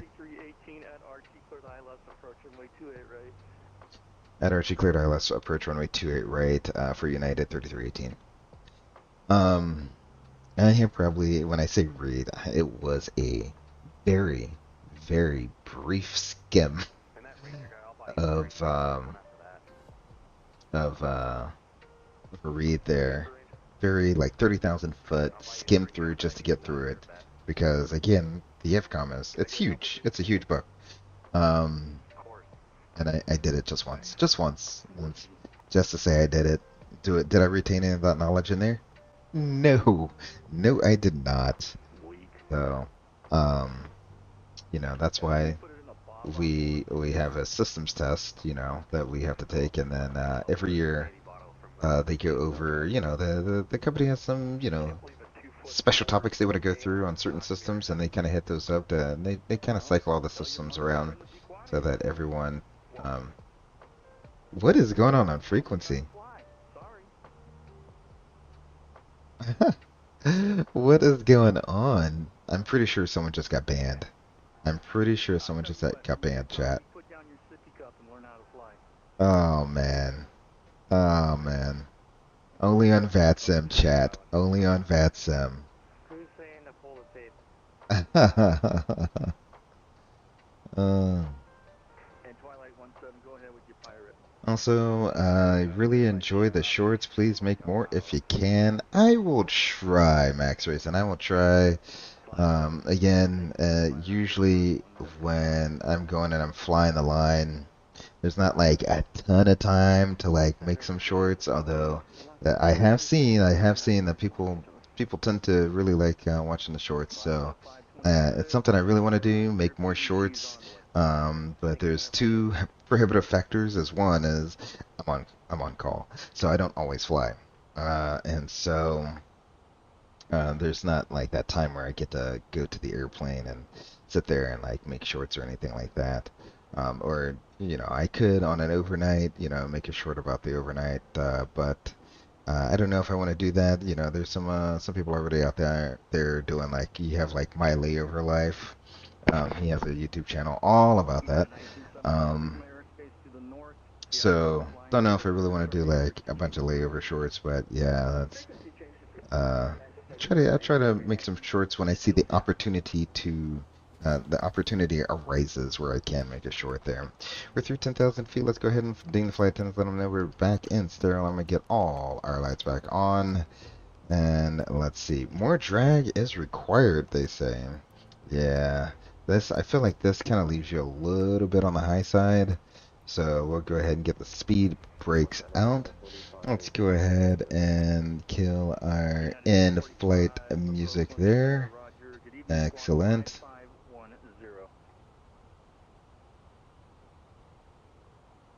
And let me get the flight recorder out. Get this recording started. Boom. There we go. Recording is started. And let's see. Oakland Center's the only one online. Okay, so he's got everything. We are cleared for the approach.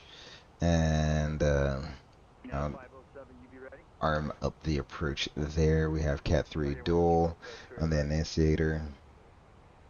Excellent, excellent, excellent. Looks like we are going to make all our restrictions. I don't know why it's still an idle descent. That's perfectly fine with me because we are on our way to Archie. There we go. Speed mode kicked in. Have we crossed the Big D yet? No, we haven't crossed Big D. We're going to go ahead and select speed. Bring her on down to 210 knots. If I can get some flaps out. There we go. We're crossing Archie now.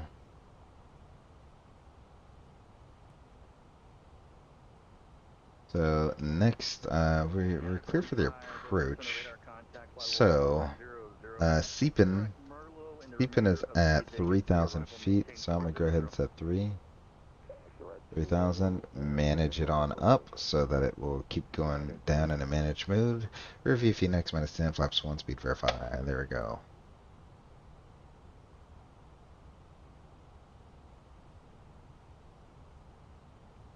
Let's have the terrain on Indy. There we go.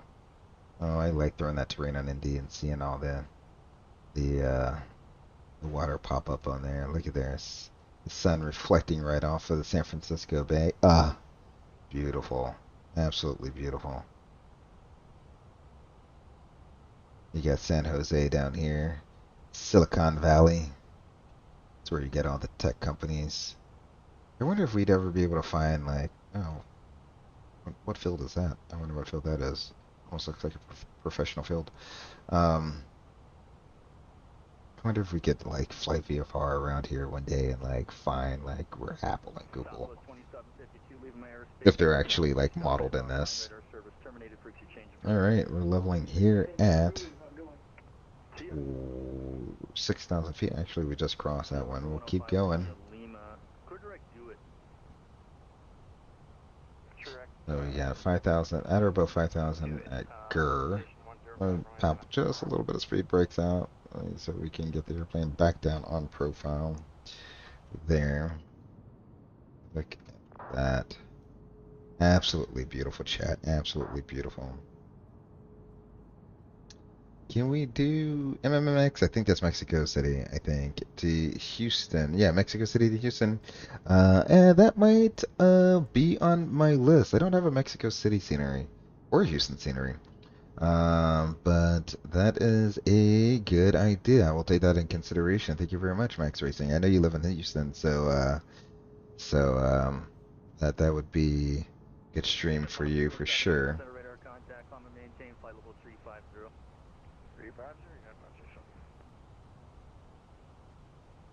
350? Go grab me a Max Race. It's a Silicon Valley to the left. Go grab me a new pair of AirPods and the new iPhone 15. Dude, it's made out of titanium, okay?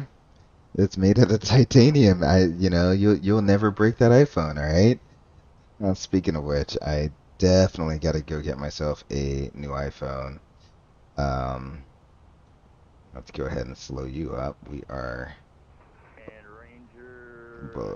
below the glide slope, so it should intercept.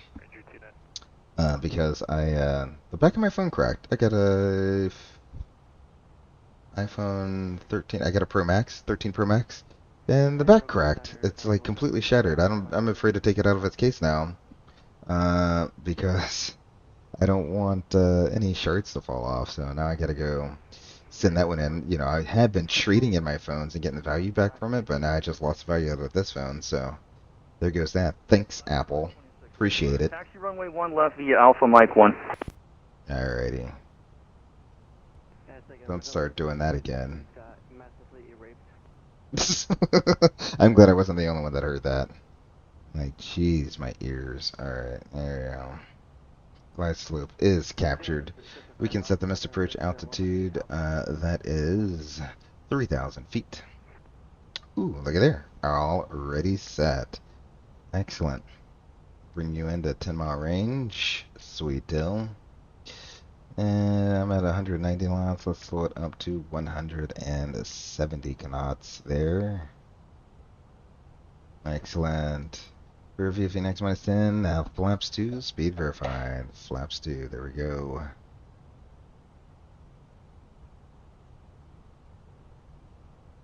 Dude, keep it. There's no reason to trade up into a 15. Yeah, if you have a mint condition iPhone 13, just keep it. I mean, there's nothing wrong with that. This time I ended up getting I think I got a 1 terabyte phone. And so, like, I'm not even remotely near filling it up, but now it's cracked. And so I'm like, well, now my hands are kind of tight. I kind of got the 1 terabyte because it was going to be future-proof. Well, not future-proof, but it has enough storage on there for any of the photos or anything I want to take. But, that hope and dream is all gone. This airplane is slowing up very nicely, on schedule, just how I think it should slow up. United 3318 San Francisco, wind is 27019er, runway 28 right, clear to land. 28 right, clear to land, United 3318. So we are cleared to land. Airplane is slowing up nicely. We're just outside of Expo here. I'm going to go ahead and manage up our approach. And with that, we'll drop the anchor. Gear down. I'll bring up the sound volume there. Recording is going. I'll try to talk as little as I can to let you guys enjoy this evening arrival into San Francisco. Flaps 3, speed verified.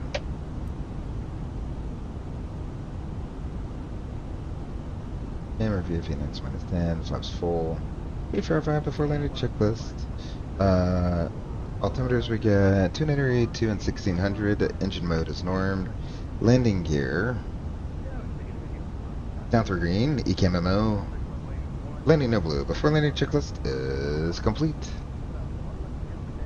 Got a departure off of 1 left. Sweet deal. I'll leave the autopilot on. Roger, United 3318. We're out of final approach speed now.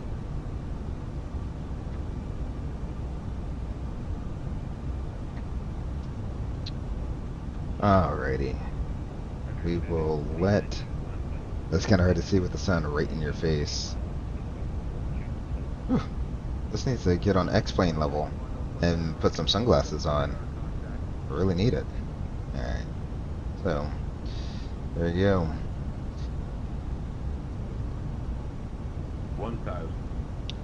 Stable.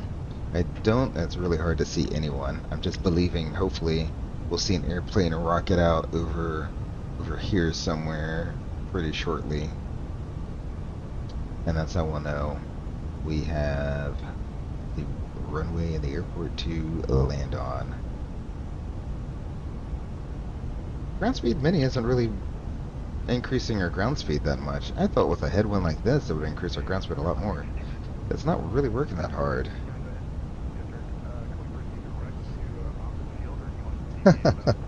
Max, Rick, and I can feel the heat through the windscreen. Oh, 100%, man. When you're flying into the sun, it gets hot 500. up there. That's why we usually just fly around with the shades on. We're 500, stable target sync 7, clear to land. I do... Okay. I clearly did not see this guy take off, but I don't see anyone else on the runway. So, with that said, autopilot is off. I'll see you on the ground.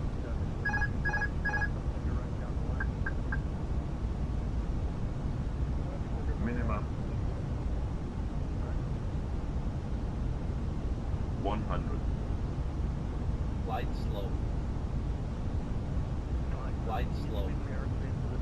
40. 30. 20. Retard. 5. And we're down. Deployed. Reversers are out.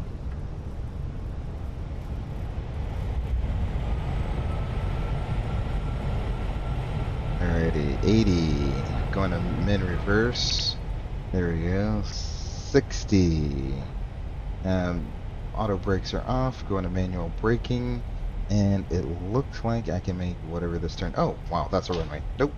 We'll accelerate past that then. Take the next turn off. Wow, didn't know with that headwind it was a very, very short. That looks like Echo here, so we'll take Echo off and to our left. Or what is that? Tango? We'll take Tango. We'll take the high speed. Because Tango will drop us in, I think, right where we need to be. I think E5, E4, something like that I saw is where they parked in real life. So, yeah, need throttle to get off the runway. That's how much of a headwind we have. Alrighty, so we are here. I think we're here. There's no line. Sweet deal. Ladies and gentlemen, welcome to San Francisco. We will hold short just like we planned on doing. We will hold short of runway 28 left until we get a clearance from the center. And while we wait, we can also the parking brake right here. While we wait, we'll go flaps up. What's your location right now? There you go. Uh-huh. This guy is getting a lot of VFR traffic. Los Angeles Center is airspace. LA Center is offline, so you'd monitor Unicom 122.8.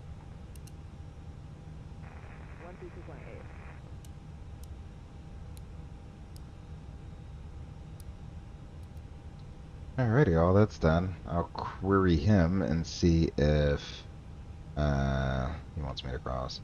United 3318 is clear of 28 right on Tango. Holding short, 28 left. United 3318, cross runway 28 left, taxi to the ramp. Across 28 left and taxi to the ramp, United 3318. Alrighty, so we're clear to cross. It's clear on the left, clear on the right. So we'll cross. Actually, no, I want it's the other way. The other way is on. There we go. Sweet deal. So we'll take Tango. It's a left 90-degree turn here, and we'll take Tango into the ramp. Hopefully my post isn't covering up the taxiway. I think the taxiway is right over here. Doo-doo. we go. There's another United. Alaska 526, clear direct, do it. And Direct, do it. Alaska 526. did I make the correct turn? Oh, no, I don't know. Maybe. It's showing me not making that correct turn. I have no clue. At any rate, what do I need? I need to come to the left here. Alrighty, so Delta 121, leave my airspace to the south, radar service terminated, frequency change approved, we'll see you. we'll go down here. We'll park beside this other United here in the alley. How about that? Southwest 42, 42, same for you, LA Center is offline, your radar service is terminated, frequency change is approved, we'll see you. Alright. Yeah. This is the alleyway. We'll go in this alleyway here, because I think earlier they parked at like 5 or 4. They parked like way in a corner there. I don't think we'll park all the way in the corner. But we will park beside this other United, and I've called that a stream. Run the replay back. I'll stop the replay tool after we get to the gate here. Go ahead and turn the taxi light off so we're not blinding anyone. Boop. There we go. Taxi lights off.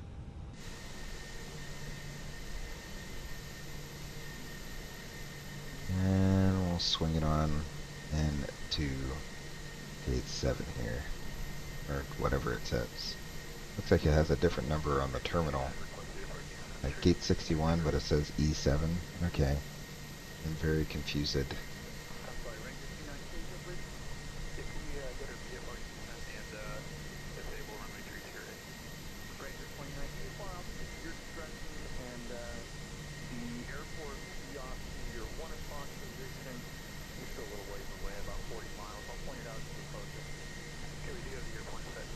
Boop. There we go. Set the parking brake. Back inside we go. Seatbelt sign can come off. Let's see. APU is available, so we can shut down number 2. Shut down engine 1. And back up top, we're going to turn off all of our fuel pumps. 1, 2, 3, 4, 5, 6. There we go. All the fuel pumps are off. And the beacon light can come off. There. Lastly, we want to check our fluid levels again. Engine. See how they're going back up. Oil's being returned to the reservoir, so that's good. And we already have more than enough oil as it is. Hydraulics. See how now the gear is down. All that fluid has been returned back to the reservoir. So that's all topped off there. And a status message. Spoiler 3 is always there. And then we have on our door page, we still have oxygen, so we don't need to call maintenance out to service any fluids. All is good there. We will recycle our flight directors. There we go.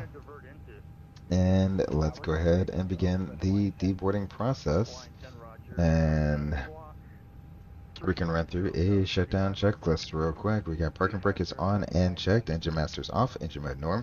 Speed brake disarmed. Radar is off. Wind shear is off. The fuel pumps off. Slides. We got 4 disarmed. APU is on. The shutdown checklist is complete. Excellent, excellent, excellent, excellent. Let me go over here and we can stop the recording. There we go. Recording is being stopped. And as usual, I'll let us deplane real quick. And then after we deplane now, we can run back the replay. Not a bad landing. The one earlier today in Las Vegas, definitely a little bit on the harder side for sure. I think Microsoft just kind of like makes every landing look good. No matter how hard you pound it on. Look at that. We got 2 Uniteds. I love the new United livery. Looks good. It looks good. It's simple. I like how they still kept the globe logo. But I like how they got like all the varying, the blue, the gradient blue. It looks so good. That gradient looks so good. Is the sun hitting it on the other side? Oh yeah, let's get it from the sun angle. The gradient looks so good on there. They did a good job with that. I like it. Looks sleek.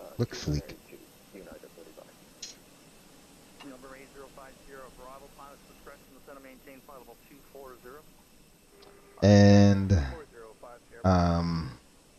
if you don't know, I just have the ultimate deluxe ultimate, whatever it's called, edition of Microsoft Flight Simulator. I'm probably gonna get the same thing when Flight Sim 2024 comes out, which is the deluxe ultimate package, whatever it is, the highest one I had. So this is not the payware airport. This is just a freeware airport of San Francisco. It's not so bad. I don't mind it. It is what it is. It gets the job done for me, you know. It looks realistic enough. A cool tower. Very cool tower. But yeah, it gets the job done. Enough so I don't have to worry about, you know, getting payware airport. Whenever I can, you know, free is for me. That's what I like to do. So if I can find a good freeware airport, I'll definitely use it. Otherwise, you know, I don't mind, you know, getting an airport or paying for an airport if I know I'm gonna get some good use out of it. There. The reflections on that wing. Yeah, there. Wow. Alright. Let's see. Where are we in the deplaning process? Well, let's find out. Deplaning is complete. Let's go ahead and get offline. We'll disconnect from Vatsim. There we go. And get rid of VPilot. And let's go ahead and get our aircraft in a ready state. Activate. Thank you. There we go. And with that said, let's go ahead and load in our replay.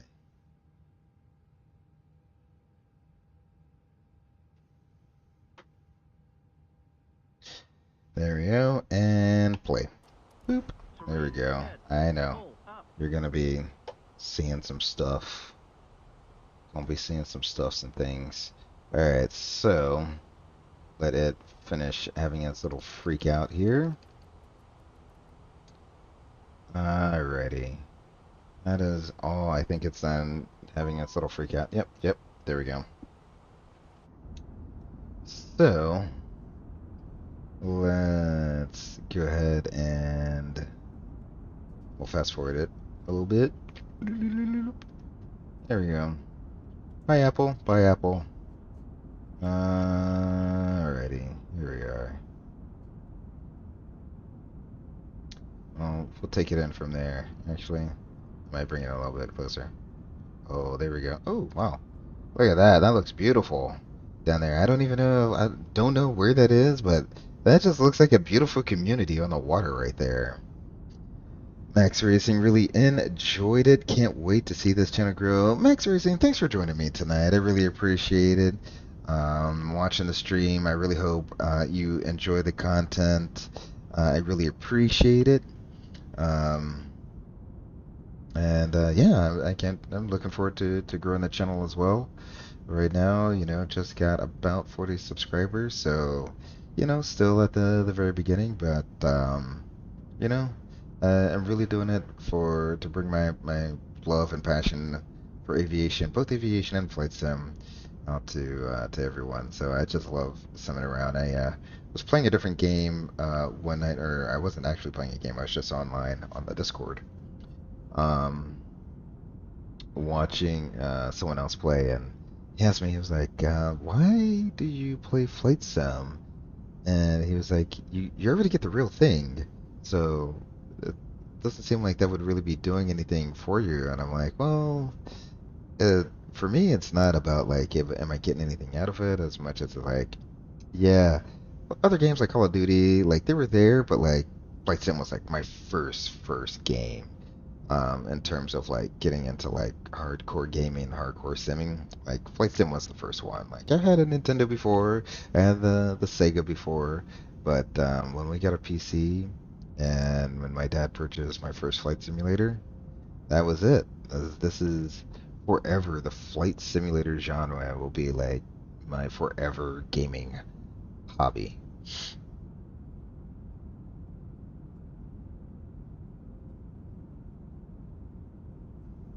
Alright, let's get it going a little bit here.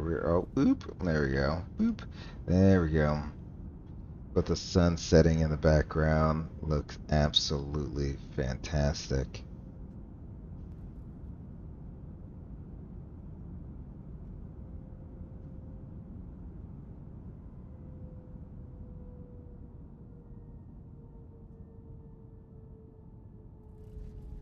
There we go. Not a bad landing, not a bad landing. Could have been a little bit better, but you know what? I will take that every day. I will take that every day.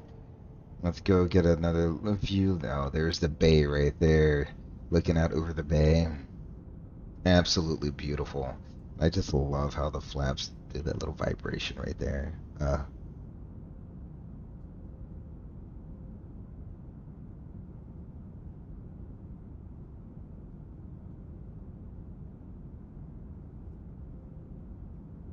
mean, Flight Simulator is making San Francisco look absolutely amazing. The way the light is just hitting off of the water. Landing into the sun on top of that too. There we go. Let's run that again, shall we?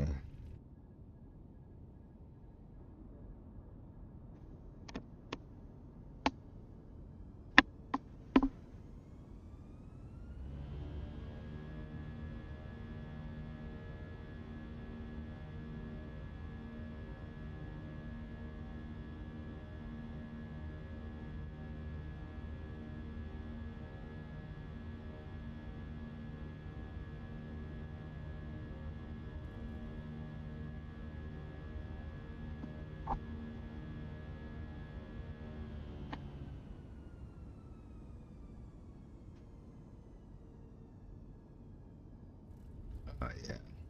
Rolled it on, rolled it. I mean, it wasn't a roll on, but it was still a good landing. Still a good landing. I'll take that any given day. Let's roll out here. Let's see. Let's do this landing, shall we? Oh, chat. Look at that. Yeah, let's do that.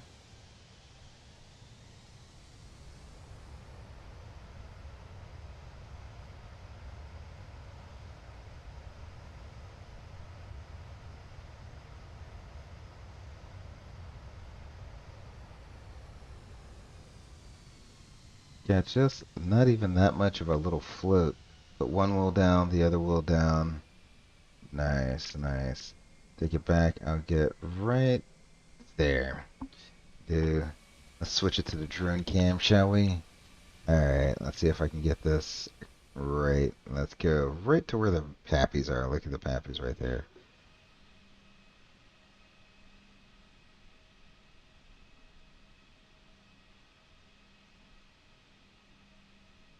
Alright, yeah. Alrighty. And and then I want to toggle. I think how I want to do this. Toggle follow mode off, but lock mode on. And let's see. Let's see. Oh yeah, there we go.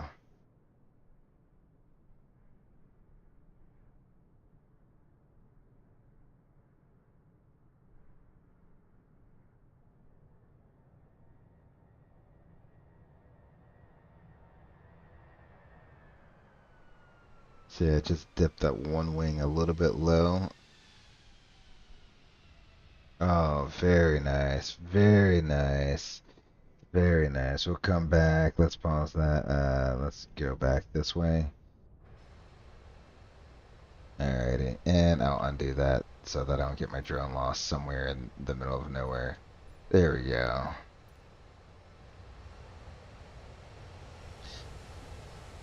Excellent. Let's run it back one more time.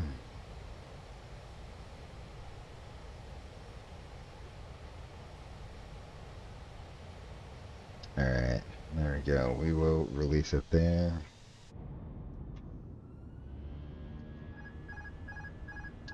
Okay, don't freak out too much now. Well, Everyone, thank you for coming out today.